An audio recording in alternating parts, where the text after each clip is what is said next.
Buenas noches, socios. Yo soy la señorita señorita. Arely Barbosa Vargas, quien hoy les habla en representación de la cooperativa Ahorro y Crédito La Fabril, que esta noche, en colaboración con la doctora Helen Pinares Paz, hacemos posible esta capacitación de tratamiento y precaución de COVID-19 en su hogar. Esta capacitación está enfocada en el tema, más que nada, de personas que han contraído o contraen o podrían contraer el virus y desean cuidarse en casa, ¿no? Y desean conocer mejor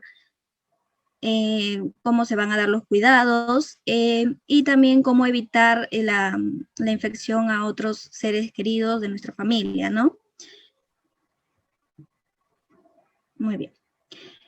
Cooperativa de Ahorro y Crédito La Fabril se complace de presentar a la doctora médico cirujano Helen Pinares Paz, ¿no? Que realizó sus estudios en la Universidad Ricardo Palma. Actualmente labora en el Hospital de Emergencias José Casimiro Ulloa y en la Municipalidad de Lima como acompañante médico. Es importante mencionar que es una doctora que lucha en primera línea contra el COVID-19, quien desde ya tiene la admiración y agradecimiento en nombre de la cooperativa La Fabril por la gran labor que realiza día a día y la colaboración que ha tenido esta noche con nosotros los socios, ¿no? Muy bien. Sabemos que nosotros estamos atravesando por momentos muy difíciles y muy críticos, ¿no? Donde debemos mantener distanciamiento social, pero es el momento en que nosotros debemos juntar fuerzas, ¿no? Así como hoy la cooperativa La Fabril y la doctora Helen Pinares Paz nos hemos juntado y vamos a brindarle a nuestra familia de socios una información valiosa e importante. Por eso es importante recordar siempre esta frase, ¿no? Solos podemos hacer poco y juntos podemos hacer mucho. Ahora le doy el pase a la doctora Helen Pinares Paz para que siga con la respectiva exposición y que nos pueda brindar conocimientos y después absolver nuestras dudas. ¿Cómo están? Buenas noches. Les saluda la doctora Pinares. Gracias por la introducción, señorita.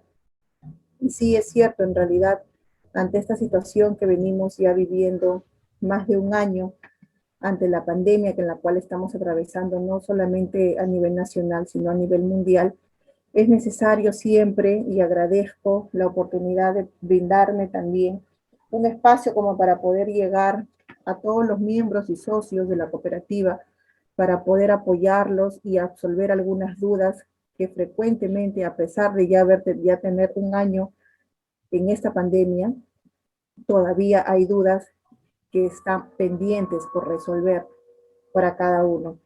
Cada persona es completamente diferente a la otra.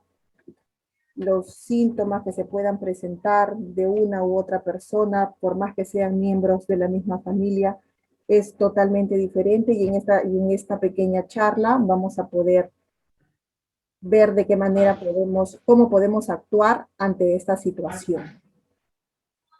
En esta oportunidad se está presentando en las diapositivas, a ver, y me indican todos, por favor, si tienen acceso, pueden visualizar.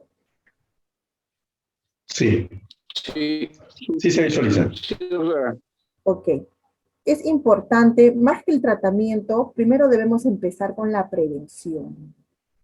La prevención, de qué manera podemos prepararnos ante un posible caso de COVID ya confirmado en el hogar, o ante una posible sospecha en la cual, si habrán escuchado algunos, que lo catalogamos a los pacientes como casos sospechosos. En realidad, sí es necesario mantener y tener el tema de contactos de emergencia, sobre todo en el entorno familiar, porque son la primera respuesta que nos van a brindar el apoyo correspondiente con algún tipo de atención, de ayuda, ¿no? Para poder ayudarnos y poder, bueno, valga la redundancia, poder ayudar a la situación en la que vive, en la que atraviesa el paciente como sospechoso o como caso confirmado. Como indica la diapositiva, sí, si bien es cierto, es importante tener una red de apoyo, imprescindiblemente tiene que contar con el apoyo de un profesional médico, ¿no? Y tiene que tener a la mano la relación de servicios o entidades de salud cercas al domicilio para poder tener la llegada y el alcance necesario en caso de alguna sintomatología que se va convirtiendo de leve a moderada y moderada a grave. Siguiente diapositiva, por favor.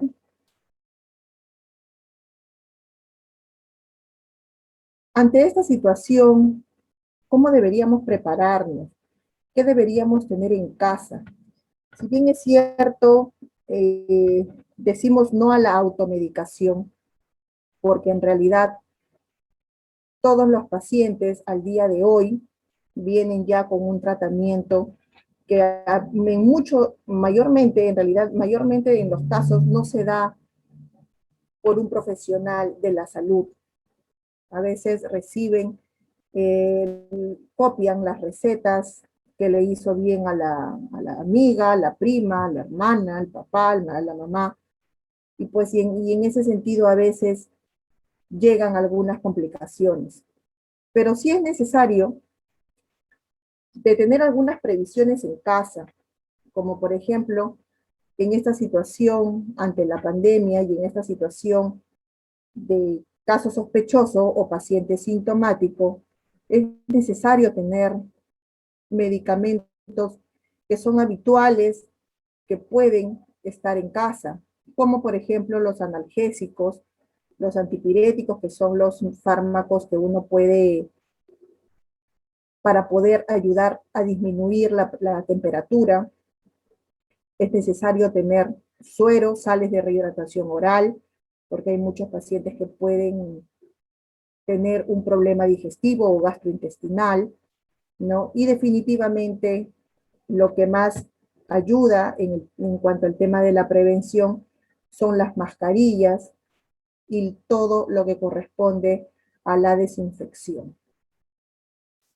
Importante indicar de que ahora ya a un año de la pandemia, todo el mundo conoce lo que es el pulsoxímetro. Es necesario que este equipo esté en cada hogar. Es necesario también tener un termómetro. Muchos no saben medir la temperatura con el termómetro oral o el termómetro de mercurio, pero ahora hay... Se escucha intercomunicado.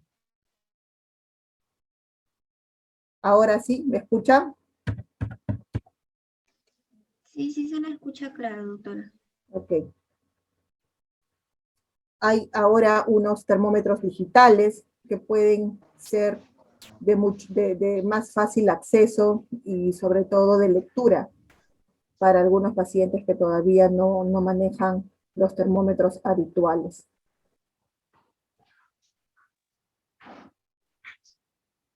A ver, quisiera saber por favor si me escuchan todos. Se escucha claro, doctora. ¿Sí? Ok, continuemos Sí, se entonces. escucha, doctora. Ok, continuemos con la diapositiva, por favor.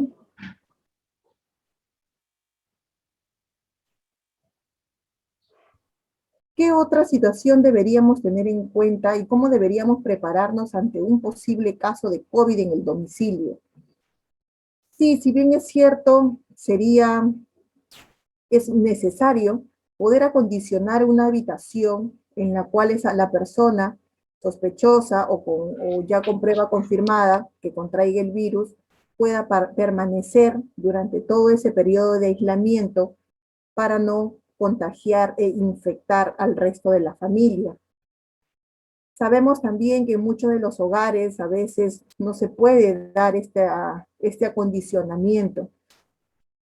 A veces no tienen casas amplias, viven en departamentos pequeños, ¿no? O son muchas las personas que puedan vivir en una misma casa. Entonces, es necesario siempre poder no solamente, si no se cuenta con la habitación preparada para poder acondicionar y aislar al familiar, podemos tener otras medidas de ayuda, de protección, que son las barreras, y las barreras que tenemos,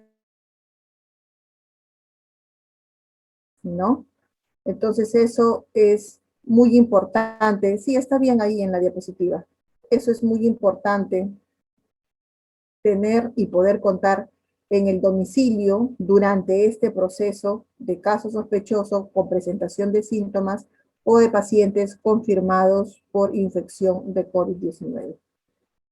Entonces, siguiendo la diapositiva, indican cómo deberíamos prepararnos. Indicaban que es necesario siempre contar con una red de apoyo, no solamente de amigos, de familiares, sino también de amistades y de soporte y de ayuda profesional para poder organizar en cuanto al tema de la alimentación. Generalmente, no sé si habrán visto cuando en casa se enferma un familiar, todos los miembros de la familia se terminan infectando de manera progresiva. Entonces, eso es necesario poder brindar la red de apoyo de la familia o de las amistades para poder ayudar a la persona ante esta situación, porque en realidad en esa situación es muy difícil poder realizar las actividades diarias o cotidianas que generalmente todos estamos acostumbrados a realizar. Siguiente diapositiva, por favor.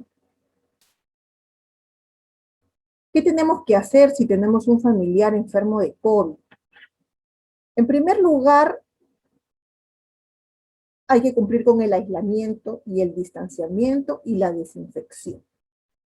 Esas son 3 cosas necesarias, específicas, que se debe tener toda persona como caso sospechoso o confirmado. La habitación separada sería lo ideal, pero si no se puede, tratar de mantener el distanciamiento mínimo de 1 metro, generalmente 2 metros, y seguir usando la mascarilla si no se puede contar con la habitación separada. Sí sería lo ideal un baño propio de preferencia, la iluminación adecuada, una buena ventilación y ventanas abiertas para que puedan ayudar al flujo de aire y que pueda el virus no quedarse en la habitación y generar más carga viral a las personas que puedan brindar de repente el apoyo con el apoyo de llevar los alimentos al paciente enfermo. Entonces es necesario siempre tener las ventanas abiertas, realizar una buena desinfección con agua, lejía. Voy a recordarles que la concentración de lejía, la que pueden usar, es de 20 centímetros cúbicos en 1 litro de agua. Eso es importante, no hay que echar mucha lejía porque en realidad no deja de ser una sustancia que irrita las vías respiratorias y en este caso, en el proceso de COVID o de sintomatología o como caso sospechoso, están muy sensibles a poder tener alguna irritabilidad en las fosas nasales o todo el sistema respiratorio alto. Entonces, si tenemos un familiar enfermo de COVID o como caso sospechoso, lo primero que se tiene que hacer es cumplir el aislamiento domiciliario por 14 días. Como ya les indicaba, ¿qué pasaría si no disponemos de una habitación separada? Hay que cumplir con el distanciamiento, usar constantemente el cubrebocas, la mascarilla, ¿no? Una mascarilla adecuada también. Si usamos las mascarillas, las desechables, que sean solamente diarias, se desechan en 1 día, no duran todos los 14 días. Son estas que son las N95, o las blancas o las verdes que usamos en el sector salud, son las que pueden tener un poco más de duración. Generalmente, dependiendo del uso, es por 1 semana. Pero encima de esta mascarilla, de la que yo estoy usando, uso la mascarilla descartable. Si no disponemos con la habitación separada, como se indica, hay que usar la mascarilla, desinfectar diariamente el ambiente, ¿no? Recomendable sí usar los utensilios de manera descartable, sería lo ideal, para evitar la propagación. Continuando, por favor.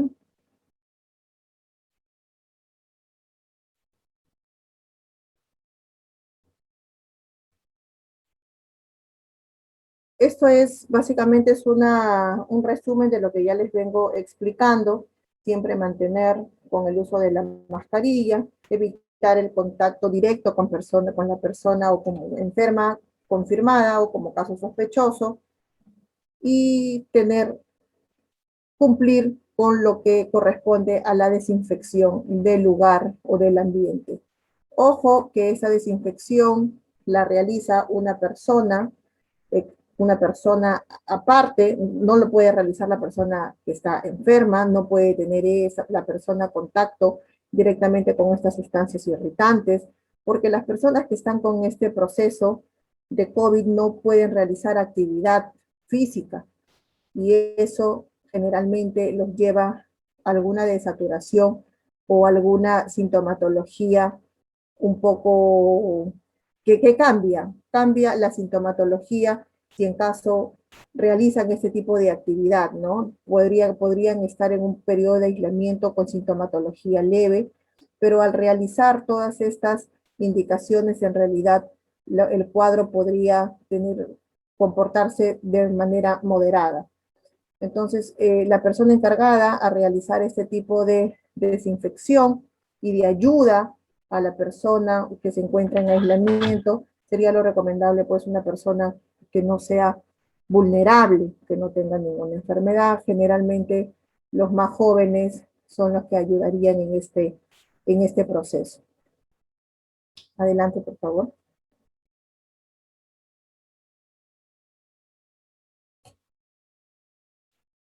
Si tenemos la persona ya con un caso confirmado, lo primero que se tiene que realizar es la atención inmediata con un profesional de la salud. No es acudir a la farmacia, a la botica de la esquina, o al conocido amigo que de repente tuvo COVID y se curó con una medicación específica. No, cada persona es completamente diferente, es independiente, cada uno tiene sus enfermedades o no, cada uno tiene diferente grupo sanguíneo, cada persona tiene diferente peso, cada persona es única. Entonces, la atención inmediata con un profesional de la salud es lo que ayuda de manera oportuna para poder cuidarse y cumplir con todo el proceso de inflamación que ocasiona este virus.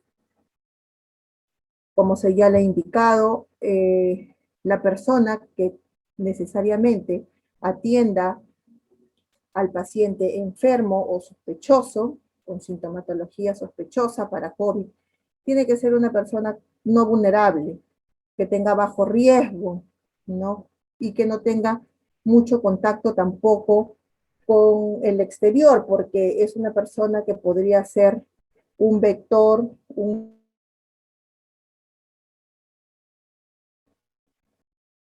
podría contaminar más, no solamente contaminarse él, sino contaminar más a la persona que está apoyando en este aislamiento.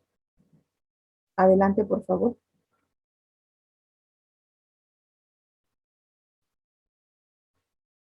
¿Cuáles son los signos de peligro? Nos indica aquí en la diapositiva. Primero, antes de ver signos de peligro, debemos de saber cuáles son los síntomas que se presentan durante este proceso. Generalmente, los pacientes cursan con problemas respiratorios superiores, problemas respiratorios altos, ¿como cuáles? Como tos productiva, o tos con flema, o tos seca, dolor de cabeza, malestar del cuerpo, dolor de espalda, dolor de pecho, sensación de falta de aire, dificultad respiratoria, agitación y sensación de alza térmica. En algunos casos se presentan problemas gastrointestinales, dolor abdominal, diarreas, náuseas y vómitos. Y en otros casos se presentan problemas neurológicos, como la pérdida del olfato y la pérdida del gusto. En casos muy menores se están presentando también problemas otorrinolaringológicos, en la cual los síntomas y signos más característicos son dolor de oído y dolor de garganta. Eso es un resumen de todo lo que se ve en la emergencia de COVID en el hospital en el cual yo trabajo, y son los signos y síntomas que uno debería tomar en atención. Signos importantes, funciones vitales, todo el mundo debe tener en casa: un termómetro, un pulsoxímetro, un tensiómetro, para poder controlar nuestras funciones vitales básicas, ojo, con COVID o sin COVID. ¿Por qué con COVID o sin COVID? Porque con COVID son los que nos van a ayudar a tener un mejor parámetro. Y sin COVID, porque en muchas de nuestras familias siempre tenemos pacientes con algún tipo de enfermedad, con algún tipo de comorbilidad o con algún tipo de patología. Las más frecuentes, la diabetes y la hipertensión. Entonces, ahora he indicado que todos en el domicilio, por lo menos, debemos contar con esos materiales para nosotros poder ayudar y poder controlar nuestras funciones vitales básicas. Hay que tener en cuenta que la temperatura normal es menos de 37, ¿ok? Mientras la temperatura marca de 37 a más, ya estamos frente a febrícula, y si hay febrícula es porque algo está pasando en nuestro organismo. 38, 38 y medio, 39. Muchas gracias a ustedes, las cantidades que han dado los intereses.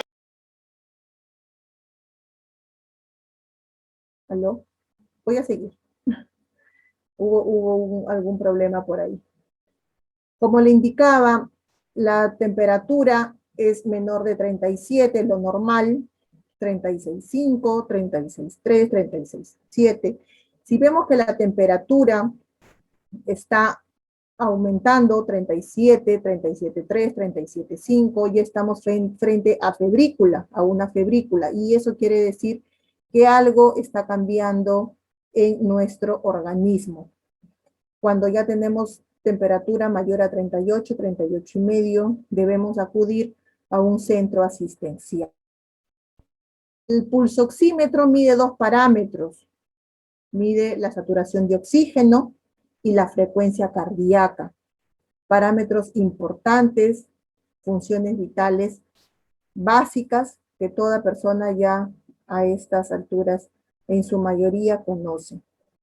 Y el tensiómetro, que nos ayuda a determinar nuestra presión arterial y también la frecuencia cardíaca con este equipo lo podemos realizar desde la comodidad de nuestro hogar.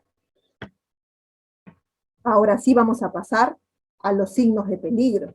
Los signos de peligro en realidad es la dificultad para respirar, es la sensación de ahogo, es cuando vemos que nuestro pulsoxímetro está marcando menos de 93, menos de 92, ¿no? Porque lo normal en la saturación es de 95 a 100. Entonces, cuando ya los pacientes, su saturación baja y está menos de 95, generalmente ya empiezan con una agitación, de manera que se va tornando leve, moderada, dependiendo de la saturación de oxígeno, y hay esa sensación de ahogo y esa dificultad para respirar o ventilar espontáneamente.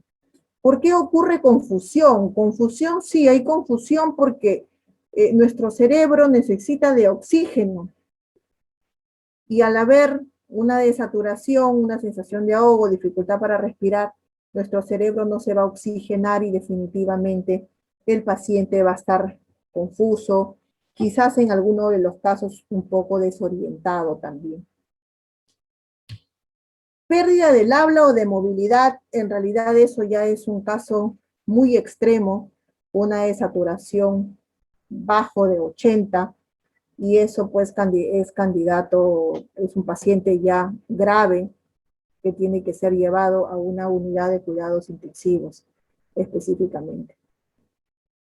No podría catalogar el dolor torácico como un signo de peligro específicamente, pero sí se considera porque tenemos muchos pacientes que de repente puedan cursar con algún tipo de patología cardíaca.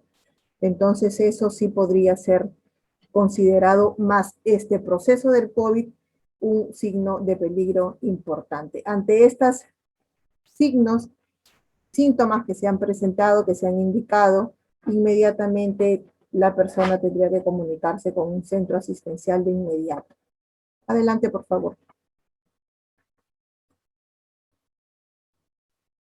Sí es importante durante todo este proceso, y no durante todo este proceso, en realidad, este virus ha llegado en realidad a cambiarnos definitivamente en todo, en aprender a comer de manera saludable, en cuidar nuestra salud mental y realizar actividad física. Son 3 parámetros importantes en los cuales nosotros podemos prevenir y combatir muchas enfermedades en realidad, ¿no? Algo tan sencillo que ni siquiera amerita alguna situación de esfuerzo, ¿no? Porque comer saludablemente es durante nuestra estancia en nuestro domicilio. Entonces, eso es lo que debemos cambiar, ¿no? Para poder ayudar a nosotros mismos a que se desintoxique de tantas sustancias que hemos estado ingiriendo durante todo este tiempo. Es importante cuidar nuestra salud mental. En este proceso de COVID es importante la salud mental. Ocurre mucha ansiedad, hay mucho miedo y hay mucha depresión también. Situaciones en realidad que en algunos de los casos todavía no se están manifestando o no lo estamos viendo, ¿no? La población no lo está viendo, pero esta sensación de miedo, de temor propia a la situación por la que uno vive, es importante poder mantener un buen equilibrio mental, ¿no? Físico y emocional sobre todo. Y mantenernos activos, sí, definitivamente la actividad física siempre nos va a ayudar a mantenernos sanos, ¿no? Activos, a manejar un buen sistema articulatorio, ¿no? De articulación. Eso es importante, ¿no? Y beber bastante agua, por lo menos 2,5 litros al día. Son estos datos importantes que debemos de tener para nosotros poder continuar con nuestra vida en un estado de equilibrio físico y mental. Adelante, por favor. Muy bien, eso sería todo en las PPTs. Si los socios desean hacer preguntas, dudas sobre algún tema específico, se abre la sala de preguntas. Sí. Alguien que quiera hacer alguna pregunta, también lo pueden hacer a través del chat. Doctora, buenas noches. Usted dice que el tema de saturación debe estar entre 95 a 100, ¿no es cierto? Pero ha habido casos en el que cuando yo fui, me acuerdo, estuve mal, estuve en 98 y me decían que ya estaba presentando. ¿Cómo es eso? O sea, ¿hay un rango estándar o depende de cada persona en algunos casos? Gracias por su pregunta. Sí es importante. El rango normal de la saturación de oxígeno en un paciente sano es de 95 a 100. Sí puede variar en casos específicos, como cuáles. Pacientes de repente fumadores, ¿no? Crónicos, su saturación no va a ser definitivamente como una persona sana, sin ningún tipo de riesgo, ¿no? Estamos hablando de fumadores, en pacientes que han estado expuestos a mucho tiempo al humo de la leña, como nuestros abuelos o como nuestros familiares que han estado de repente viviendo en un lugar donde el único acceso para poder preparar sus alimentos era a través de leña, entonces ellos también tienen problemas de saturación baja, ¿no? Y la saturación baja es normal para ellos, ¿no? Porque ese es su basal. En pacientes que han trabajado pues en minas, de repente, ¿no? Expuestos a otro tipo de sustancias o de material como el asbesto, silicosis, esos también manejan otro tipo de saturación. Pacientes que tengan enfermedades como la fibrosis pulmonar también tienen otro tipo de saturación. Pero en líneas generales, un paciente sano, ¿no? Que no tenga ninguna de esas patologías, su saturación debe ser manejado de 95 a 100. ¿Alguna otra pregunta? Doctora,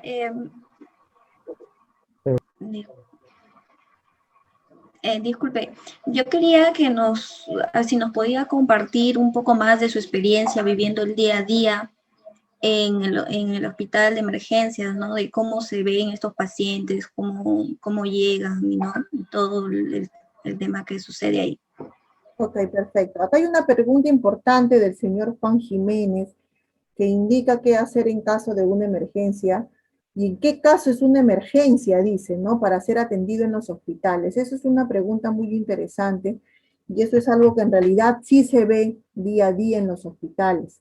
Una emergencia es un estado en el cual compromete la vida del paciente, es un estado de salud en la cual está en riesgo su vida. Eso es una emergencia. Y en qué casos comprometen la vida del paciente? Muchos han visto, pues, hay problemas, accidentes, este, que se ven de manera cotidiana, ¿no? Automovilísticos, choques, accidentes de tránsito, traumatismos, caídas, golpes, ¿no? Pero en este caso en específico de COVID, hablando específicamente en esto, una emergencia se puede catalogar solamente con la medición de las funciones vitales. Paciente con más de 38,5 de temperatura es una emergencia, es atendido en el hospital. Es ingresado por un síndrome febril, ese es el diagnóstico, ¿no? Un paciente que desatura menos de 90 es un paciente de emergencia, ¿no? Un paciente adulto mayor con la frecuencia respiratoria más de 20 es una emergencia. Un paciente que tenga la presión arterial más de 150 sobre 100 o sobre 90 es un... Entonces, se dan cuenta de que simplemente con los materiales y equipos que podemos tener en casa, como el termómetro, el pulsoxímetro y el tensiómetro, podemos ayudar podemos saber nosotros frente a qué situación nos estamos encontrando.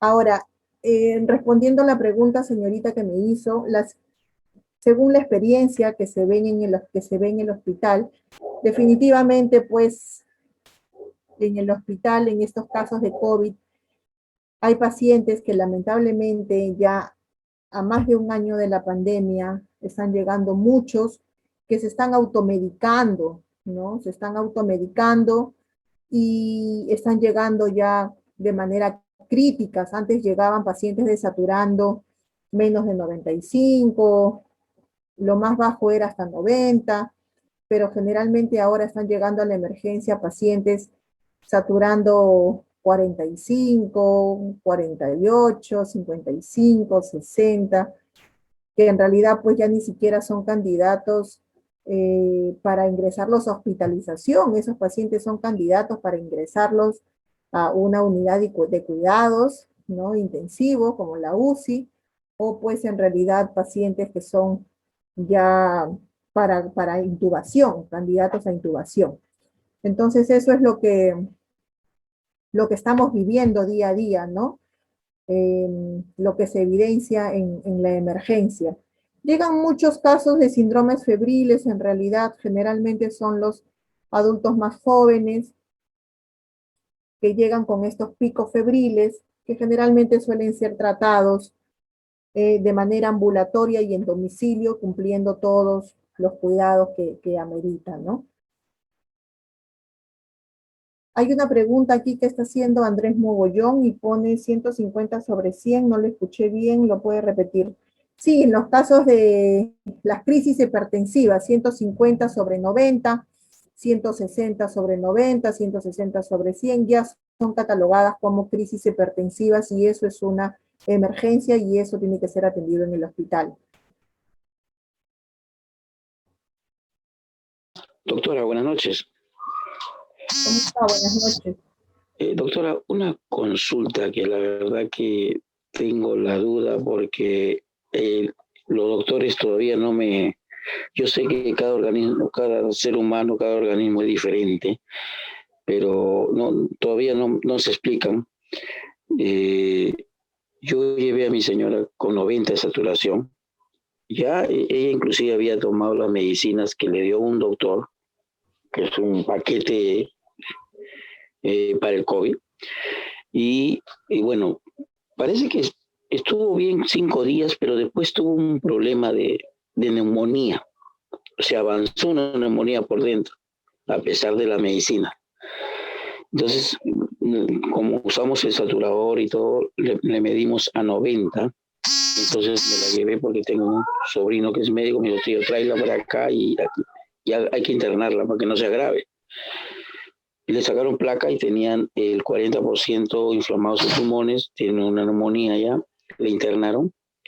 Y bueno, al día siguiente subió a 97, pero con 15 de oxígeno. Estuvo así 2 días, un día sí le bajaron a 12, seguía con 97, recuperó su saturación, pero tenía la neumonía y el COVID, ¿no? Le estaban dando su anticoagulante, sus corticoides y todas esas cosas que me decían en el informe médico cada vez que me llamaba. Hasta ahí estaba, al menos el pronóstico era reservado, pero no estaba tan desaturada, estaba bien. Pero ¿qué pasa? Que al 5.º día me llaman y bueno, al 5.º día me llaman que a las 6 de la mañana había tenido una descompensación, desaturación, así de bajada, y ya no pudieron hacer nada. ¿Qué pasó ahí, doctora? La verdad que yo hasta ahorita sigo pensando eso, y al final le dio un paro cardiorrespiratorio, o sea, por falta de oxígeno, me imagino.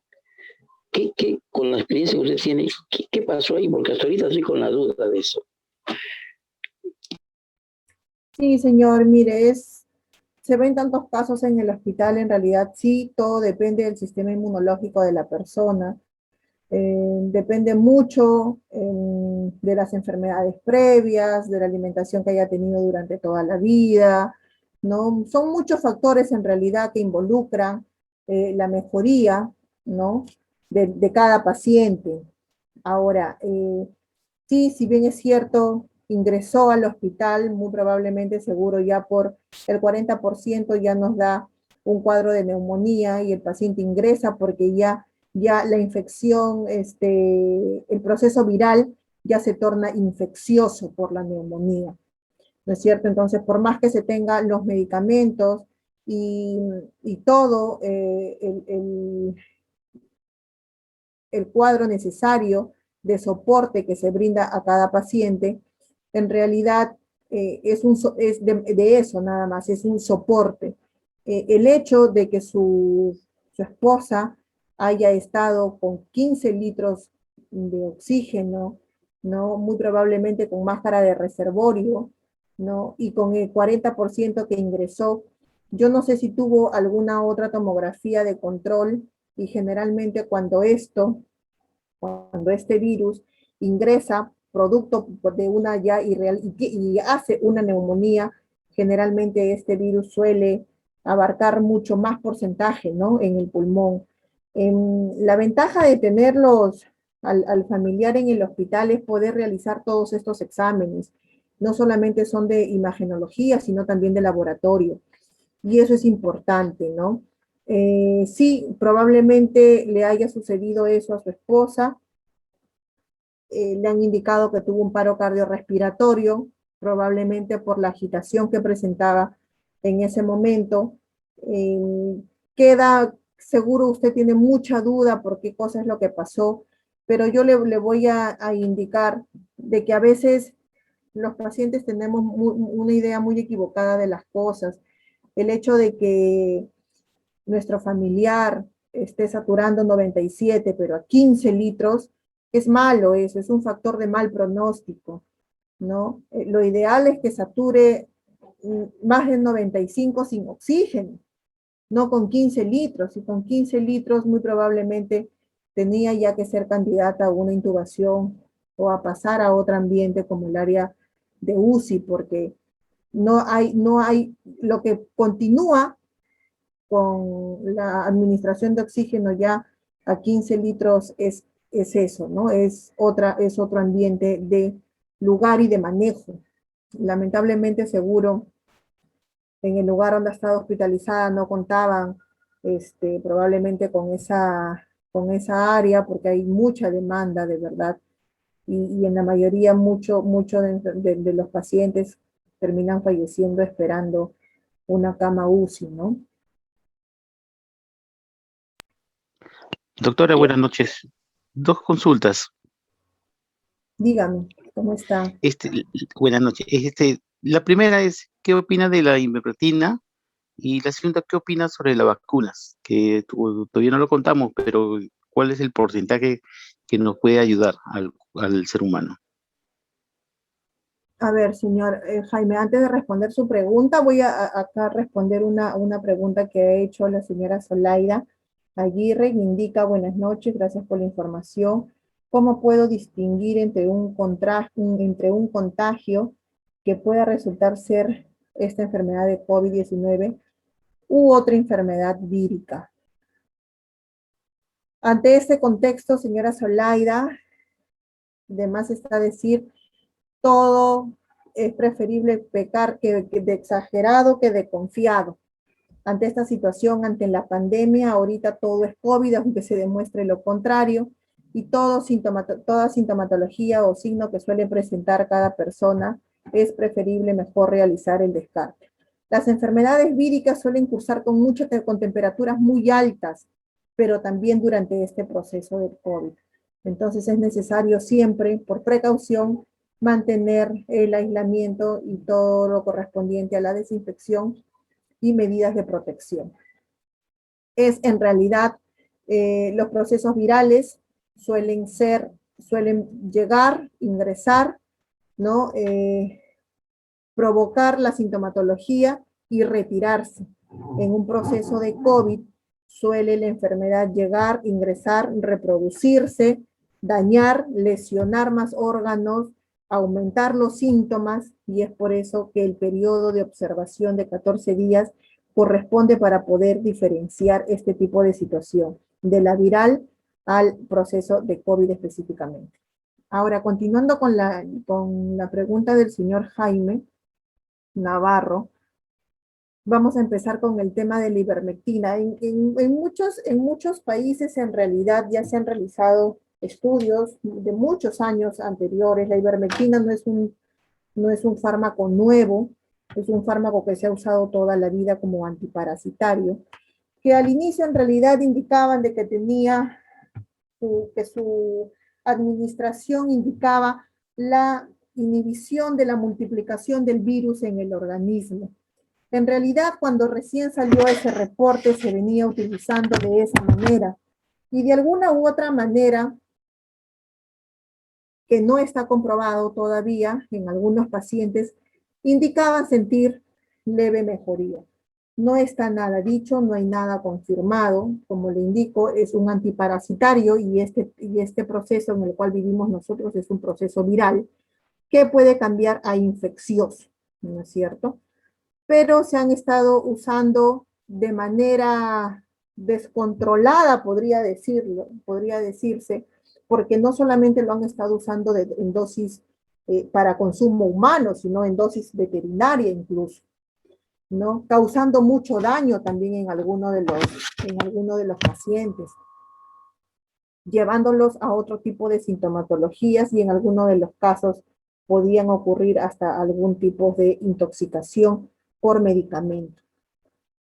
Y a título personal, ¿qué cosa es lo que opino? Lo que opino a título personal es que este virus llegó y nadie sabía cuál era el tratamiento. Todos los medicamentos y toda la administración de fármacos que se ha venido dando durante todo este tiempo no es específicamente para el COVID. No hay tratamiento para el COVID.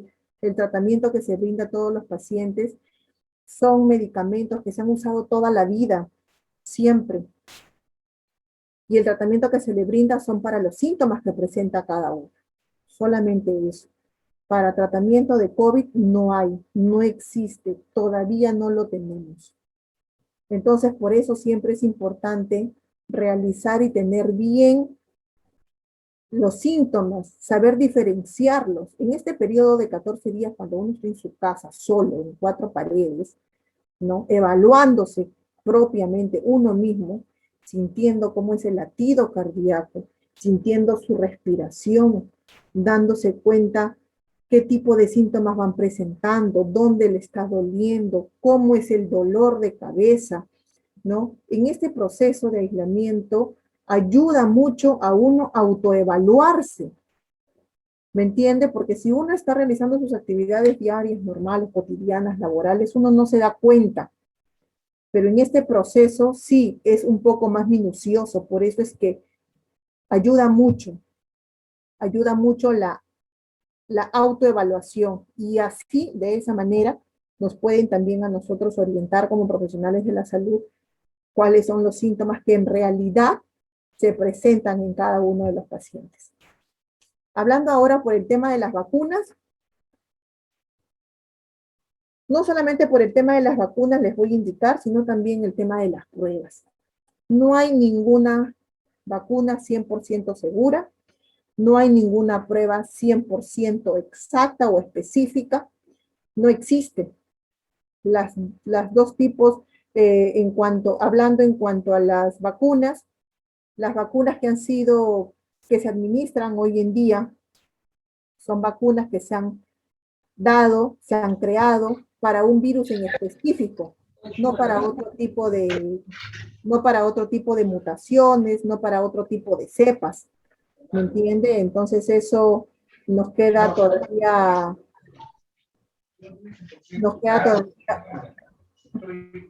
¿alguien por ahí con el audio? Nos queda todavía mucho por aprender, mucho interrogante, porque en realidad la vacuna que tenemos ahorita fue para el SARS-CoV-2 y una cepa en específico. Y ahorita tenemos diferentes tipos de cepas y mutaciones completamente diferentes que para la aplicación de la vacuna que se está realizando ahora, ¿no? En cuanto a lo que es las pruebas, como les digo, no hay ninguna prueba 100% segura, todas manejan un margen de error. La mayor especificidad que puede manejar la molecular y la prueba de antígeno, que son las dos únicas pruebas que nos pueden ayudar con el diagnóstico, de ayuda al diagnóstico, son la de antígeno en hisopado y la molecular en hisopado en tiempo real y en PCR. Son las dos únicas pruebas que nos ayudan para tener una ayuda al diagnóstico y un mejor seguimiento médico. Ninguna de las pruebas maneja el 100% de especificidad. Doctora, buenas noches.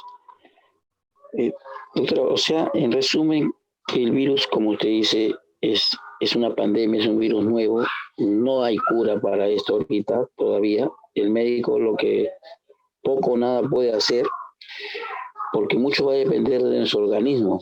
El que se contagia, bueno, sabemos que más o menos el 60 o 70% de los que se contagian, la enfermedad prácticamente es leve para ellos. Tenemos un porcentaje que los que sí se hospitalizan y un porcentaje de los que ya no resisten la enfermedad, ¿no? En resumen, mucho va a depender del organismo, como usted dijo, ¿no? O sea, te agarra el virus y el médico pues te da el soporte, lo que más o menos está, los protocolos y todas esas cosas, pero eso no te asegura de que puedas mejorar o sanarte, porque no conocen los médicos el virus y no hay una cura. Y lamentablemente pues nos queda a partir de ahora, de repente, cuidarnos en lo que dijo usted en su diapositiva, el deporte, el comer sano y eso, que eso sí nos puede ayudar para al menos resistir ¿no? el virus, el contagio, porque al final nos vamos a contagiar todos, ¿no? Al final nos vamos a contagiar todos. El porcentaje de mortandad es el 4 o 5% de todo lo que se contagia. Lamentablemente sí, por las enfermedades que tenemos, ¿no? De repente hipertensión, diabetes, como usted ha dicho, pero aún así hay gente que con esas comorbilidades y tiene el virus y se salva, o sea, no les hace todavía, ¿no? Mucha gravedad como otros que sí, ¿no? Lo que le quería más de todo explicar o preguntarle, o sea que el virus llega a tu cuerpo y si prácticamente está destinado a hacer con tu organismo lo que el virus va a contaminarte, a destruirte tus defensas y todo, por cómo está constituido tu organismo ya. O sea, ahí ya prácticamente si tu organismo está mal por dentro, o sea, va a ser totalmente destrozos en tu organismo y que nada el médico, o sea, poco o nada puede ser el médico en esos casos, doctora. Sí, así es, señor Wilfredo. En realidad es completamente cierto lo que usted dice.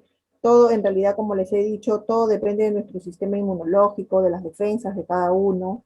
No, no es lo mismo el COVID en un paciente sano que en un paciente enfermo.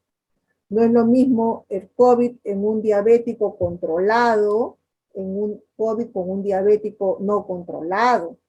¿Me entiende? No es lo mismo el COVID en un paciente adulto mayor sano que en un paciente adulto mayor obeso, ¿no? Entonces, y así sea obeso, que esté con tratamiento y que esté controlado de manera periódica, ¿no? Y que tenga la obesidad de repente por otros factores, pero que esté controlado, no es lo mismo, ¿me entiende? Entonces, a veces hay muchas interrogantes, ¿no? Los pacientes dicen, pero ella tenía diabetes, él tenía hipertensión y mi hermana también, ¿y por qué ella se murió? ¿Y por qué él no? ¿Y por qué él sí se recuperó? Entonces hay muchas dudas, ¿no? Hay muchas dudas en las personas, pero, pero básicamente la respuesta está en eso, ¿no? Que ellos, los que tuvieron la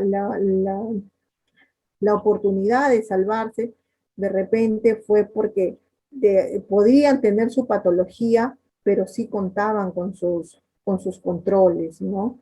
Y pues en resumen de todo lo que se ha hecho en esta noche de charla y de exposición, es eso, es cuidar nuestra salud mental, nuestra salud física y corregir nuestra alimentación, que eso es bastante. Y no solamente debemos realizar eso, sino también poder manejar y monitorear nuestro organismo internamente con exámenes preventivos básicos de salud por lo menos una vez al año.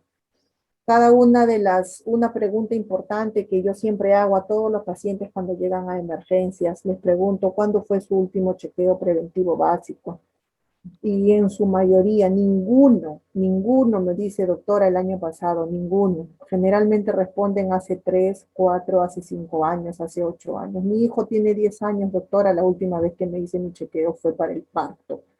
Entonces, hay mucha dejadez en la salud, demasiada, mucha dejadez. La mayoría de las personas acuden al hospital o al médico o a la consulta solamente cuando algo le duele, cuando algo les molesta, cuando algo está causándole algún problema, pero no acuden por paciente sano, por control sano, no acuden. Y eso se refleja ahora, ¿no?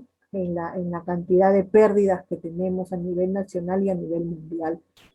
Y eso es algo tan sencillo como un examen de laboratorio, un examen de imagen, bien realizado una vez al año. Yo siempre le digo a mis pacientes en la consulta externa, le digo, así como cuidas tu carro y le haces tu mantenimiento y te fijas el aire acondicionado y ves todos tus sistemas de aceite, así como le haces mantenimiento a tu cocina, a tu refrigerador, así es nuestro organismo. Así es nuestro organismo, pero nuestro organismo no para. continúa. ¿Hay algún dolor? ¿Qué hacen? Van a la farmacia, van a la botica, me duele aquí, se automedican, dañan el hígado, dañan el riñón. Cuando pasan los años se convierten en daños específicos en órganos, ¿no? Que no lo vemos y encima no realizamos los exámenes de prevención. Entonces, ya llegamos a un proceso ahorita en pandemia con pacientes que no son sanos, porque en su mayoría no son sanos, y pues que tienen patologías que no sabían que tenían. Entonces, en este contexto de COVID, uno hace la evaluación por COVID y por evaluación de alguna otra posible patología que puedan tener. Cuando se hacen los exámenes de laboratorio en este proceso de COVID, ustedes habrán visto que generalmente a los pacientes le piden de todo. Hemograma, glucosa, urea, creatinina, TGO, TGP, amilasa, lipasa, que son exámenes de perfil hepático, colesterol, triglicéridos. Entonces, mientras vamos combatiendo el COVID, vamos dándonos cuenta que el paciente no solamente tiene COVID, sino que también es diabético, sino que también tiene el hígado graso, tiene problemas renales, tiene problemas hepáticos. Entonces, ya un paciente no ingresa con un solo diagnóstico. El paciente con COVID ingresa ahora con 3 diagnósticos: insuficiencia respiratoria aguda, COVID y neumonía,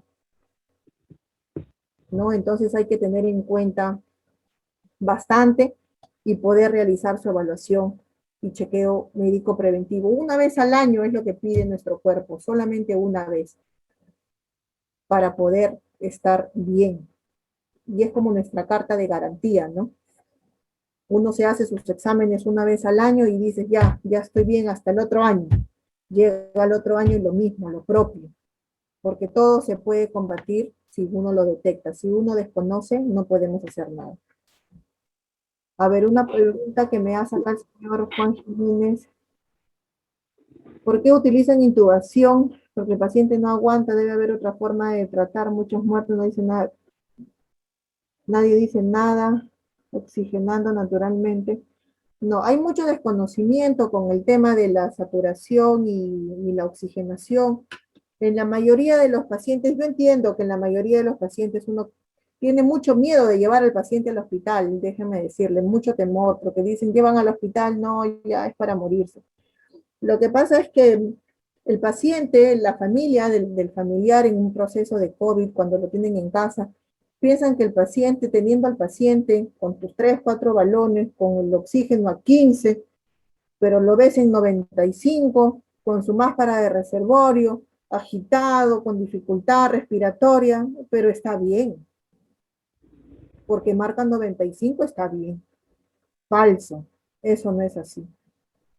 El paciente en ese momento, con máscara de reservorio y a 15 litros de oxígeno, ¿qué corresponde? ¿Qué paso sigue después de los 15 litros de oxígeno? Intubación, UCI, eso es lo que corresponde. Tomografía, control de laboratorio, gases arteriales, electrolitos y todos los exámenes que se solicitan en este proceso para poder identificar. Entonces, no, lamentablemente, a veces las personas piensan que teniendo oxígeno en casa lo pueden salvar. No, pero sí se puede salvar con oxígeno en casa, con una cama UCI en casa, con intubación en casa, con tomografía en casa, con laboratorio en casa.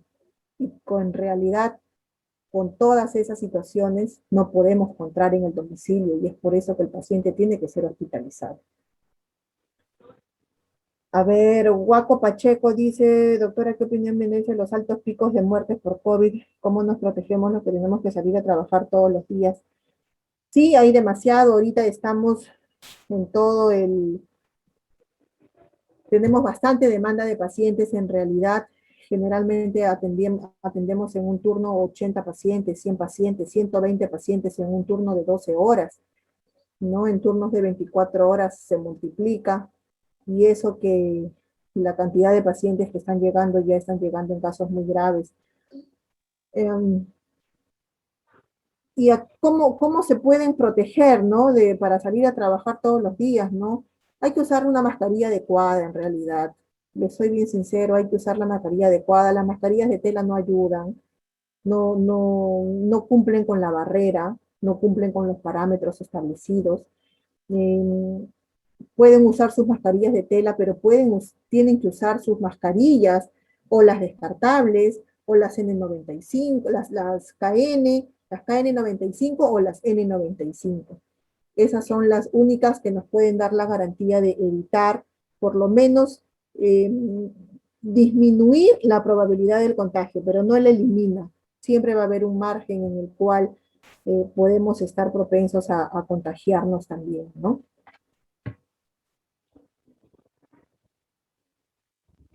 Doctora, una última pregunta.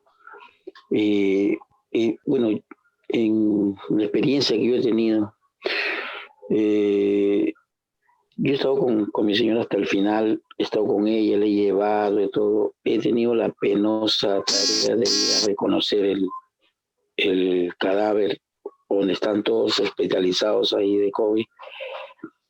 Y me hicieron la prueba a los 3 días y salió negativo. Porque yo pensaba que ya tenía con todo lo que yo con ella le he visto y todas esas cosas, he estado con ella acá y le he llevado y todo, y he hecho todos los trámites y todas esas cosas dentro del hospital también. Eso fue el 30, me sacaron la primera prueba, el día 3 me sacaron otra y el día 8 me sacaron otra y las 3 salieron negativas. ¿Qué explicación? Y toda mi familia también se sacó y están negativos, o sea, hay una explicación porque yo sé que este virus es totalmente contagioso, el que viene y prácticamente agarra a toda la familia, ¿no? Se contagia. Porque tenemos, bueno, los mismos servicios usaba mi señora, los mismos servicios higiénicos, o sea, ahí solamente usábamos lo que es limpieza, no teníamos un baño propio, como usted dice, ¿no? O sea, teníamos, la obligaríamos a ella, bueno, sí tenía su cuarto solo ella, pero después no había otra forma de poder, bueno, sí teníamos nuestra mascarilla, entonces, pero mi pregunta ¿es factible eso o qué explicación tiene que nadie ha salido contagiado, solamente ella? Sí, sí, señor Wilfredo, sí se ha visto casos, hay personas, esposos que viven en la misma casa, están en el mismo cuarto, comparten la misma cama, y hay pacientes que se han visto pues que en realidad uno sale positivo y el otro paciente no, y se han hecho los controles después de 8 o 10 días y sale negativo, ¿no? Es importante también saber qué tipo de prueba es la que se ha realizado, ¿no? Si se ha realizado la prueba de sangre, la prueba serológica del brazo o la prueba capilar del dedo, o No, se ha realizado la prueba de antígeno. Del hisopo con que se meten en la nariz y en la boca. La prueba molecular. La prueba molecular. Ahora, sí, la prueba molecular detecta el virus en un periodo de tiempo de más o menos de 10 a 14 días. Entonces, si el virus está activo en el momento en que usted le han tomado la prueba, probablemente, como ha salido negativo, indicaba de que no estaba activo en ese proceso, en ese tiempo específico. Pero si usted se realiza la prueba serológica, que es la prueba de sangre del brazo, ¿no? Ahí de repente podría tener un mejor parámetro y ver si realmente ha sido negativo o ya tiene de repente generado el anticuerpo. Ah, ya, ok. Entonces me aconseja de repente sacarnos una prueba de sangre. Sí, la prueba serológica de sangre de brazo, no del dedo, del brazo. Ok, doctora, gracias.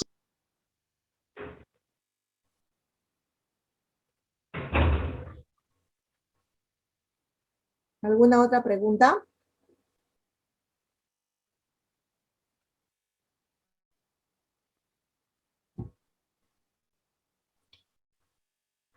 Bueno, la verdad espero haber suelto todas sus dudas. A ver, acá hay una pregunta de Santiago Sandoval que la voy a leer en realidad porque es importante, es parte de las preguntas y no solamente ahora en esta oportunidad que estamos reunidos nosotros, sino en todo momento, en la consulta, en la emergencia, en las llamadas de los familiares, de las amistades. Es importante esta pregunta. Doctora, buenas noches. La consulta, las vaporizaciones y las inhalaciones también es recomendable utilizar como son de eucalipto. No. En este tema de proceso, No. hay personas que pueden causar o tener alguna irritación a nivel del sistema respiratorio alto o superior.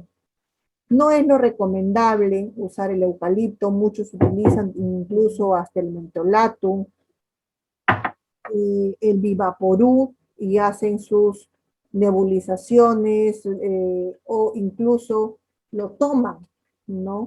Las inhalaciones o las vaporizaciones, dependiendo del proceso en el que se encuentre cada paciente, puede ser contraproducente. Hay pacientes que les puede causar irritabilidad, pacientes que les puede causar intoxicación, y hay pacientes que podrían llegar a agravar el cuadro, ¿no? Si en algunos casos se han visto casos leves que realizan las vaporizaciones de manera constante durante 24 horas, durante todo el día, toda la noche, con la vaporización o con la inhalación, pues, y esto sí puede ser contraproducente para su salud. Específicamente en las vaporizaciones y las inhalaciones, no solamente específicamente en ese tema, sino todo en exceso es malo, todo en exceso, así sea natural, pero si lo hace en exceso igual va a ser malo, va a ser dañino, ¿no? Y se ha visto muchos pacientes que llegan a la emergencia producto de vaporizaciones continuas durante un periodo de toda la noche por 5 días, llegan en algunos casos con neumonía ya. Doctora, mucho va a depender del estado de ánimo del paciente. El estado de ánimo del paciente, la salud mental, tiene demasiada importancia durante este proceso, ¿no? Además está decirle el temor que puede causar esta enfermedad, ¿no? Es terrible, la verdad. Las personas que padecen y que lamentablemente ya no nos acompañan, ahora, en muchos de los casos, la mayoría de las personas, uno tenemos una idea de que las personas se van deteriorando, ¿no? Pero se ven en la emergencia que en muchos de los casos las personas fallecen conscientes, ¿no? Ese día almuerzan, ese día cenan, ese día desayunan, y la sensación de falta de aire y de ahogo eh, es, es inminente en realidad. Ellos indican solo estoy bien, solo tengo la sensación de falta de aire, nada más. Y cuando uno les va a hacer la tomografía, tienen a veces el 95% del pulmón comprometido. Y eso pues es fatal, ¿no? Eso es un pronóstico reservado a muy corto plazo y lamentablemente debemos de brindar, nosotros se brinda el soporte hasta el final y tenemos que pasarlos pues a ambientes o a áreas en las que ya necesitan un cuidado mucho más intensivo, ¿no? Hay que quitarnos en realidad un poco la idea de que el paciente cuando ya empieza su saturación a bajar necesariamente tiene que ser atendido por un médico, no por un médico o por un profesional de la salud, porque después el virus avanza por dentro. No nos confiemos solamente en las maquinitas, no dejan de ser artefactos. No nos confiemos en que marca 80, en que marca 98, 97, pero lo tengo a 15 litros. ¿Me entienden? No nos confiemos en eso. Hay que acudir al hospital, hay que acudir a la emergencia, hay que acudir a la evaluación médica. Cuanto más temprano uno pueda detectar los síntomas, es mejor llevarlo y que sea atendido y que sea evaluado, ¿no? Porque si no, lamentablemente después podremos tener desenlaces fatales. Doctora, una consulta. He escuchado, o sea, y también el tema de que el virus se deposita primero en la garganta y ahí se reproduce. ¿Qué tan cierto es eso de, bueno, por seguridad, hacer un poco de gárgaras con sal? ¿En qué le ayudaría realmente o no ayudaría para nada eso? Gracias. Sí, señor Sánchez, en realidad el tema de las gárgaras, de los enjuagues bucales, nosotros tenemos la cavidad oral, es un área demasiado contaminada, muy contaminada. Es el área más contaminada de todo nuestro cuerpo. Imagínense que la cavidad oral es, en segundo lugar, de contaminación o de área que es demasiado, que almacena muchos gérmenes, muchas bacterias, muchos microorganismos y demás. En realidad es la cavidad oral. El segundo lugar lo tiene el área anal. Entonces imagínense qué tan contaminada es nuestra boca. Estamos en constante, ¿cómo le podría decir? Nosotros, por ejemplo, para poder alcalinizar, ¿no? La cavidad oral, realizamos este tipo de enjuagatorios con bicarbonato, con enjuagues bucales, he visto incluso por ahí algunos preparados que se realizan, pero el bicarbonato es el mejor, el producto que puede ayudar a alcalinizar la zona, porque en realidad la cavidad oral es una zona ácida y es un medio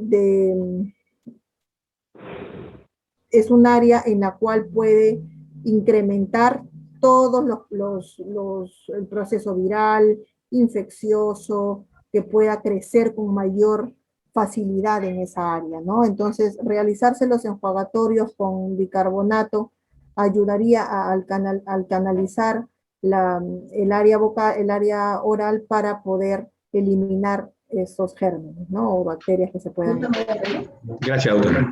¿Dónde consume yoga?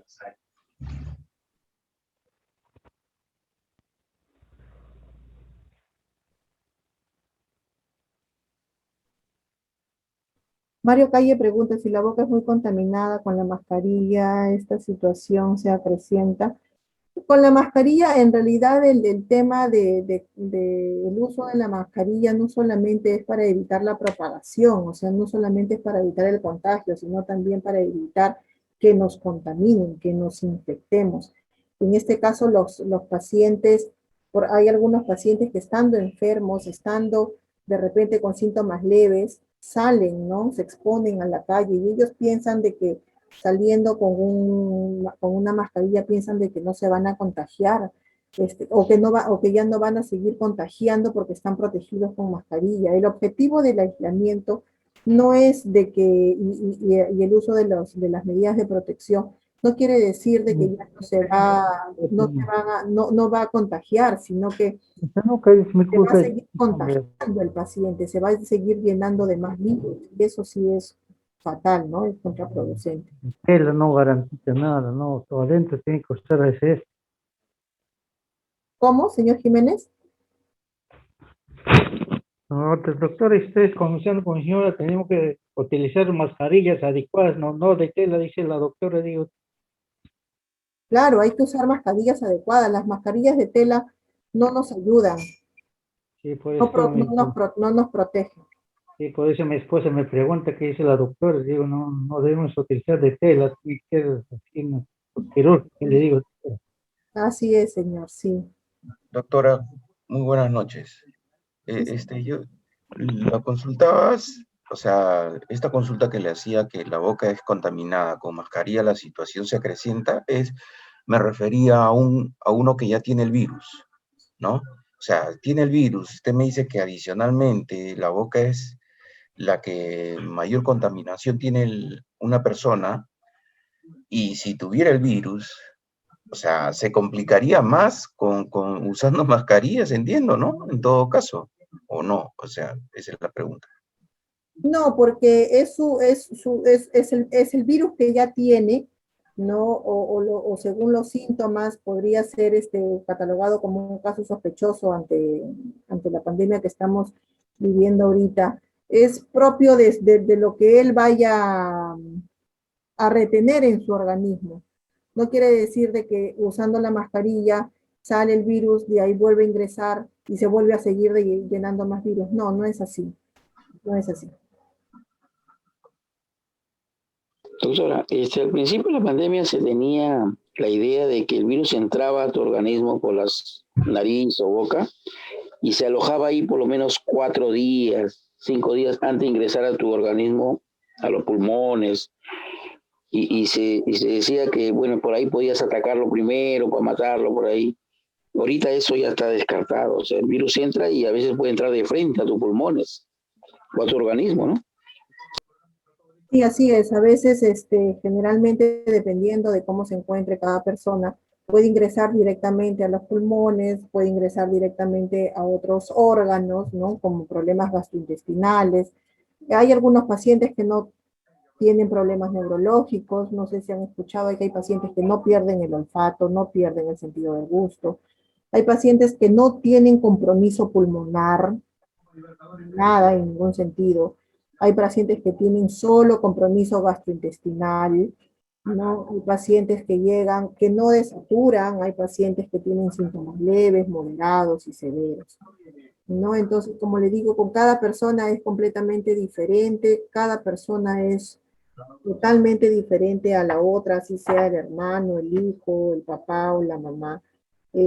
Tienen organismos diferentes, genéticamente son diferentes, ADN completamente diferentes, y esa es la situación en la que uno tiene que tener mucho en cuenta, ¿no?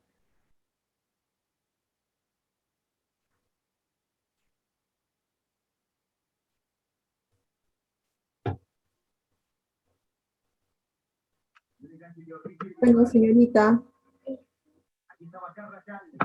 Doctora, buenas noches. ¿Cómo está? Bien, doctora. Bueno, principalmente antes de culminar esta ponencia, ¿no? De parte de usted, queremos agradecerle de parte de la cooperativa, los socios, de toda esta familia que somos nosotros, ¿no?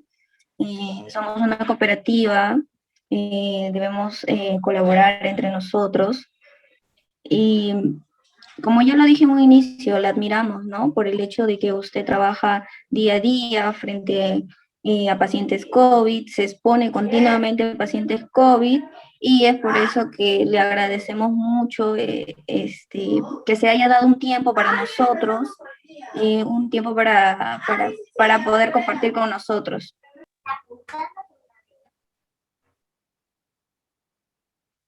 Gracias, en realidad es necesario y yo también agradezco el poder brindarles y poder absolver sobre todo las dudas que tienen, las dudas que se han presentado ahora, las preguntas que han realizado, son preguntas diarias, cotidianas en realidad, y son son preguntas muy frecuentes, ¿no? Durante toda esta situación en la cual nos encontramos viviendo en este momento. De más está decirles en realidad que hay que continuar con todas las medidas de bioseguridad, distanciamiento, aislamiento, ¿no? De protección, sobre todo, no bajar la guardia. Tenemos diferentes cepas ahora, mutaciones completamente diferentes.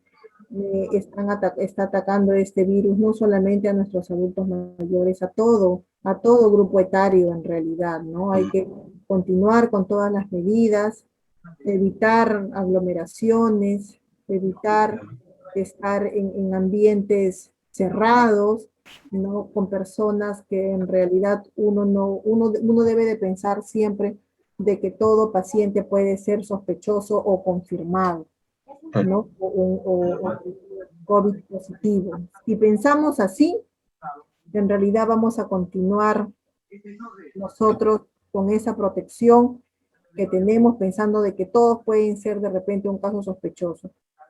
Esa situación en realidad debemos de continuar solamente con todos los cuidados que ya antes se han mencionado. Doctora, una última pregunta, discúlpeme usted, si me permite. En esta situación que estamos viviendo, que los hospitales están repletos, las clínicas, no hay cama UCI, etcétera. Entonces el sistema de salud está, digamos, colapsado. Entonces no queda muchas personas más que atenderse en su casa. Y ahí hay una pregunta muy importante que quería hacerle, porque hay diferentes tipos de doctores que tienen tratamientos diferentes, pero hay, como sabemos todos, los tratamientos para el COVID todavía no hay un procedimiento, no hay digamos, un tratamiento definido. Entonces, un doctor te puede tratar diferente, otro diferente. Y lo que yo le decía, porque también he tenido familiares que han fallecido, habían doctores que simplemente te dan, al inicio te comienzan a dar, unas pastillas como no recuerdo ahorita, que son antiinflamatorios y para Panadol, para el dolor de cabeza o fiebre, etcétera, que son medicinas no, digamos que no, entre comillas, no combaten al COVID. Otros doctores, en cambio, te dan acitromicina, te dan ivermectina, te dan antiinflamatorios, o sea, te dan una receta que te combate directamente, como le digo, doctora, todavía no está definido el procedimiento, pero sí se ha visto casos que algunos doctores aplican bastante medicina que combate, digamos, una infección, como que la citromicina y otras medicinas que lo combaten, entre comillas, directamente. Y muchos de ellos han salvado. Otros te dejan solamente, digamos, analgésicos para que la fiebre, y el virus sigue avanzando. O sea, qué recomienda? Porque yo he consultado en Sana cuando un familiar, no, que tome esto nada más, doctora, pero si ¿por qué no le da? No, no está comprobado, no está, no hay un procedimiento que te indique que eso es bueno. O sea, hay diferentes tratamientos que dan los doctores. O sea, ¿cuál usted piensa o en su experiencia nos dice que es mejor atacarlo de frente con acitromicina, con ivermectina, con antiinflamatorio, con una serie de medicamentos que van directamente a la infección, o dejar simplemente con analgésicos, de esa forma que le estoy poniendo los dos ejemplos? No sé, usted con esa experiencia indíquenos, porque sí hay de esos dos tipos de doctores, lo digo por experiencia, ¿no? Tengo un primo que le comenzaron a recetar Panadol y le recetaban esto, no, y tuvo que entrar a cama UCI. Felizmente se salvó, pero recién cuando está mal ahí, recién le comienzan a dar antiinflamatorios en el estómago, o sea, un tratamiento ya más efectivo. Pero mientras tanto, no dejan que la enfermedad avance algunos doctores. Entonces, en ese sentido quisiera que me dé una respuesta, cuál es lo conveniente en ese caso. A ver, sí es importante saber eso, ¿no? Poder determinarlo. Como les dije, tratamiento para el COVID no existe. No existe. El tratamiento que se da es para los síntomas que presenta cada paciente. Si el paciente tiene dolor de cabeza, solo se da tratamiento para el dolor de cabeza, para el malestar del cuerpo, ¿no? Si el paciente tiene otra sintomatología como gastrointestinal, ¿no? Y termina con dolor abdominal, náusea, vómitos, diarreas, entonces se da tratamiento para cada uno de los síntomas que presenta. Ahora, no se espera que el paciente empeore para recién poder tomar las acciones del caso. Este es un proceso viral. Y recuerden, los procesos virales son así, llegan, tienen fiebres altísimas, sintomatología pero es de 1, 2 días, 3 días, 4 días, dependiendo de cada persona, ¿no? Como es un proceso viral, viene, llega, se presenta en su máximo esplendor y de ahí se va, ¿no? Por eso la importancia del monitoreo de las funciones vitales, eso es importante. No porque receten 2 hojas de medicamentos y que los medicamentos sean endovenosos o antibióticos de amplio espectro o el más caro, quiere decir que sea lo mejor. Definitivamente este proceso es un proceso viral, no se tiene tratamiento para el COVID, por eso nosotros preguntamos siempre los síntomas que presenta el paciente, va enfocado específicamente a los síntomas del paciente. Y sí, si bien es cierto, en su mayoría de los pacientes, sobre todo los jóvenes, niños o adultos jóvenes, responden a los analgésicos, a los antiinflamatorios, a los antipiréticos, ¿no? Pero como le dije al inicio, cada persona es completamente diferente. Uno tiene que tener una mejor evaluación, uno tiene que saber controlar las funciones vitales. En cada casa debe haber esos equipos mínimos para poder nosotros controlar y para que así nos puedan ayudar cuando el paciente descompensado llegue a la emergencia, ya nos puedan brindar una mejor orientación. Este sistema de las funciones vitales se tienen que medir 3 veces al día. Se lo controla 3 veces. Tiene que ser cuantificado y tiene que ser monitoreado en un cuaderno, en una hoja, para poder recién evaluar los cambios, ¿no? Entonces eso es importante y necesario. No hay que, no porque, vuelvo a repetir, no porque se recete medicamentos o antibióticos carísimos o de 2 hojas de recetas quiere decir que sea lo mejor. Definitivamente todo en exceso, como les vuelvo a repetir, es malo, no se puede. Si se da ese tipo de medicamentos, se termina dañando otros órganos, se termina descompensando otros órganos.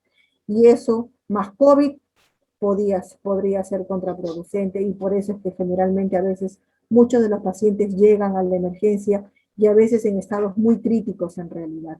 Hay pacientes que han utilizado medicamentos por 7 o 10 días, tratamiento endovenoso, y ahora lamentablemente llegan a la emergencia ya con un compromiso pulmonar muy avanzado, y a pesar de haber recibido todo lo que su médico tratante les indicó, no responden ya. Entonces, vuelvo a repetir, es importante el control de las funciones vitales para cada uno, para cada persona, y de esa manera poder ayudarnos a nosotros cuando los recibimos en emergencia.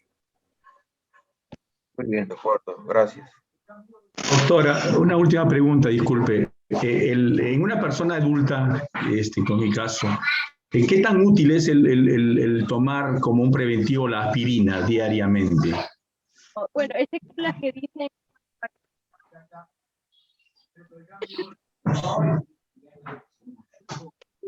Sí, lo escuché, señor Sánchez. Gracias. No es de que se tome de manera preventiva, ¿ok? Y si estamos pensando en preventivo para el COVID, estamos completamente equivocados. La aspirina es un producto que en realidad se ha usado hace mucho tiempo también, que generalmente se suelen usar en pacientes ya adultos, ¿no? Que tienen algún tipo de patología o algún tipo de sintomatología agregada específicamente al área de cardiología, ¿no? No se toma como de manera preventiva la cardioaspirina o la aspirina o el ácido acetilsalicílico. En realidad todo tiene que ser controlado y monitoreado por un profesional de la salud. No hay ahorita prevención que se tenga, si no ya lo hubiéramos tomado desde el 15 de marzo del año pasado. Muy bien. Gracias, doctora. Muy bien. Doctora, pero siguen usando, cuando los pacientes entran a hospitalización, usan los anticoagulantes, que tienen neumonía, los corticoides y todas esas cosas. Ese es como protocolo, lo siguen, lo usan ya cuando el paciente está grave, ya, ¿no?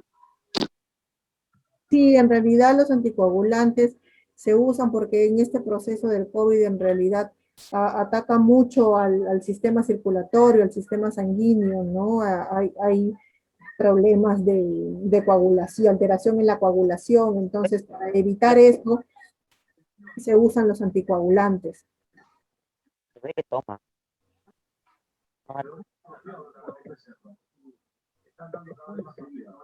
Bueno, muy bien, doctora. Desde la gerencia de la cooperativa La Fabril y de los dirigentes del Consejo de Administración y los demás dirigentes y los socios de la cooperativa, le damos las gracias, doctora, por la información que usted nos ha brindado esta noche. Y era la intención básicamente de atender estas inquietudes, estas preguntas, con esto que nos sentimos todos los días, ese temor, pero que también, como usted bien lo ha dicho, no podemos dejarnos deprimir porque eso realmente nos expone al contagio. Hay que estar positivos, hay que pensar que si tomamos las precauciones podemos evitar el contagio, pero eso sí, estamos conscientes que también estamos expuestos.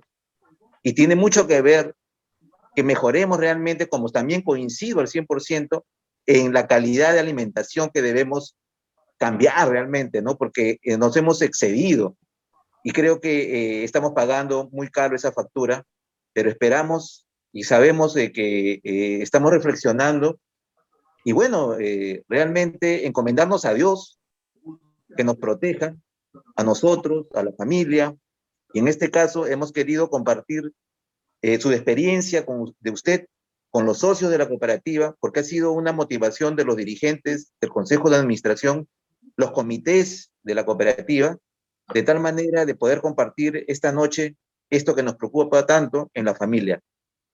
A nombre de la gerencia, doctora, le agradezco su participación y espero que próximamente pueda poder contar con usted en otros temas similares para poder seguir enfrentando este flagelo del COVID-19, que estamos seguros que con fe en Dios y la protección que hagamos en cada uno de nuestros hogares, podamos superar.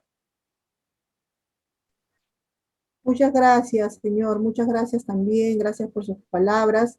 Sí, yo encantada en realidad de poder ayudar en realidad y brindar estas pequeñas charlas que son dudas, preguntas, interrogantes del día a día en realidad. No debemos de continuar con todo lo que corresponde a nuestra, no bajar la guardia, continuar con nuestro distanciamiento, nuestras medidas de protección, nuestras medidas de aislamiento.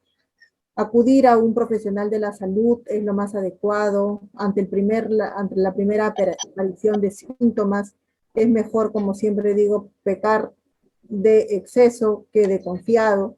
Así que debemos de continuar con todos los cuidados que ya les he indicado, no controlar, hacer un chequeo preventivo, de repente de esa manera poder organizarlo con ayuda por parte mía, de repente con algunas amistades, poder organizar de repente algún chequeo médico, ¿no? A todos los asociados de la cooperativa, inscribirlos de repente y así poder tener un mejor control. Hay mucho temor en realidad del tema en acercarse, hacerse los exámenes a los centros de salud, a los hospitales, a las clínicas. Muchos no van, están por el temor a ser contagiados, pero de repente se podría organizar, ¿no? De manera ya propia por parte de la cooperativa, de alguna manera poder realizar de repente alguna campaña de evaluación a todos los integrantes de la cooperativa, ¿no? Para poder tener un mejor control y preventivo, sobre todo, de su salud. Lo tomaremos en cuenta, doctora. Y es importante la recomendación que usted nos está haciendo y está dentro de los planes de la directiva, trabajar en esa línea, doctora. Le agradezco nuevamente, agradezco a la señorita Areli por el soporte que ha dado a esta interesante conferencia y agradezco también la participación de cada uno de los socios y de aquellos amigos que nos están viendo en este momento por el Facebook y por el YouTube. Y decirles que vamos a pasarles este video nuevamente a todos los socios porque esta información es importante tenerla a la mano para poder revisarla constantemente. Muchísimas gracias, doctora, muchísimas gracias, asistentes, muchísimas gracias, Arely, y saludos al presidente de la cooperativa que también está en este momento con nosotros. Bien, gracias. Muchas gracias. Buenas noches. Gracias, doctora, gracias. Gracias. Gracias, doctora, gracias.